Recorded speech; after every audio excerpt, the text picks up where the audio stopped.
Welcome to Permanently Geek's Watch With Us Film Reviews. I'm your host, Randy. Sitting next to me is... Michael McFarlane. And... Dana. And today we are going to be talking about the Goosebumps. Or just the Goosebumps movie, or just Goosebumps. I think it's just actually called Goosebumps and not the Goosebumps movie.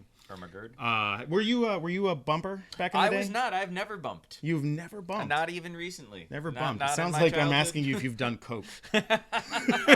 Do you want to do a bump? Do you want to do a bump here right on live on camera? right here? I mean, I don't have any cocaine because I've never even seen cocaine in person. I have. You have? I have. I've never seen I've cocaine seen it in up person. close. I have. I've never seen up close. How close? Do we need to cut around this? We're gonna have to cut. We're gonna cut now. We're gonna make a cut.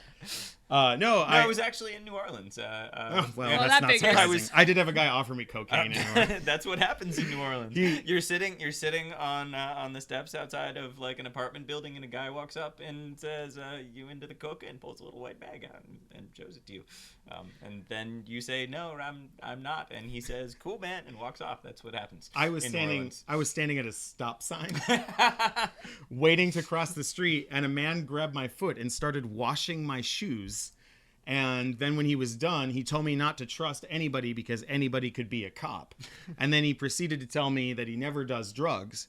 And then when I gave him $20 because he wouldn't let go of my foot until I gave him $20, then he offered me cocaine. That's just what happens. And I was like, wow, you went from being, I never do drugs, don't trust anybody, everyone could be a cop, to, hey, you want to buy drugs? I love drugs. I can even get you girls. Do you want to have sex with girls?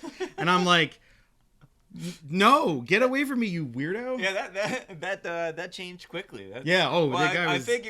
I figure after you didn't arrest him for like extorting $20 from you, he probably figured that you weren't a cop, and therefore he could try to sell you, cocaine. I should have just told him I was a cop. I'm afraid he might have like stabbed me though, or like turned into a lizard man and bit my head off because he's actually an alien. Things that happen in New Orleans. Speaking of lizard men, today we're talking about Goosebumps. Everyone's like, what the hell are they? And that came full circle.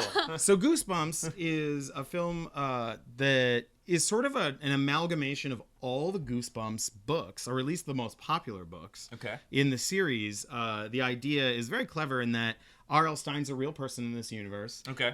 The books he has written... He's not in this one? No, he's not. He's Stephen King in this reality. Oh. No, he's not Stephen King. But the story isn't about his books. It's about him writing his books. Yeah, it's about him writing his books. Okay, and very meta. Yeah, it's like a really meta. It's sort of a meta idea. Okay. And yeah, he's written these books, and when he writes them, the stories come to life, and he captures them in the book.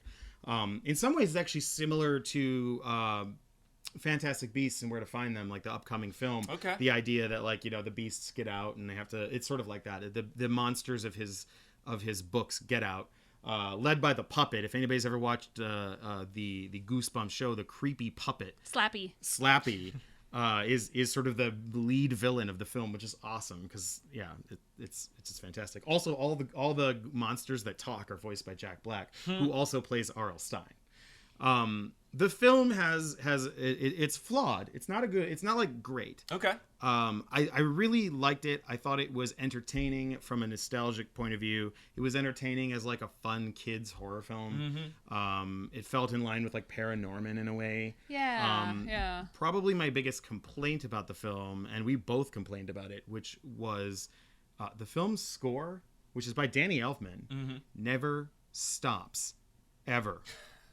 Right. I mean, there's every no breath. minute Right. there is music, and it just fucks with the pace. Something fierce. Right. And Now, do you think that it was like they got Danny Elfman on this, they just let him do whatever he wanted, and so that he needs someone to like reel him in, or I think that's exactly it. I think most composers will compose score for a large portion of the film. I mean, sometimes they'll score 2 hours of a 2 hour and 15 minute long movie, and then it gets cut down to 90 minutes of score. It's probably easier to just go through the whole thing than to make those decisions yourself as to where the music has to be. Yeah. Oh, that makes and then sense. instead of later them saying, oh gosh, we'd really like a piece of music right here to highlight this moment. Yeah. It's easier to just go through the whole film and do it, I would Yeah. think. That's fair. And it seems like the sound editor or the music editor didn't cut enough. And so the whole film just has this sort of crazy bouncy music, you know, boom, boom, boom, boom, boom. It has that like sort of the standard.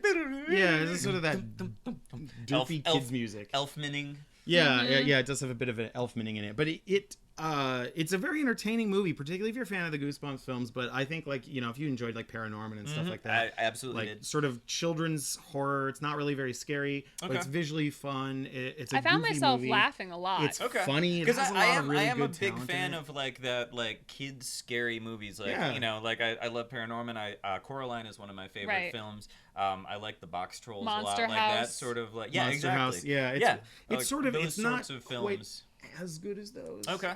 But it does a good job sort of filling that niche. And so if you're out there and you haven't watched it, you've been reticent to watch it, definitely check it out because it's fun, it's entertaining, and you know, if you come into it knowing this is not going to be scary, this is more of an homage to R.L. Stine's work, which is really awesome. Like I'd love to see this with like a Stephen King sort of story, you know, just taking Stephen King's universe and just sort of playing around with it. I think it's sort of like that. So if you grew up reading the books, it's probably extra fun because there's little winks and nods. But even for me, who did read some of them, I was usually getting them from our school library. Okay. And there weren't a lot of his books there. And the ones that were there were checked out all the time. I didn't read. So I didn't know a lot of the stories they were referencing. You don't need to like know. You don't need to have read all the books to enjoy it. Okay. No, it's funny if you have. But not. There's probably extra winks and nods for people who have read the little books. bonus for if you are already a bumper.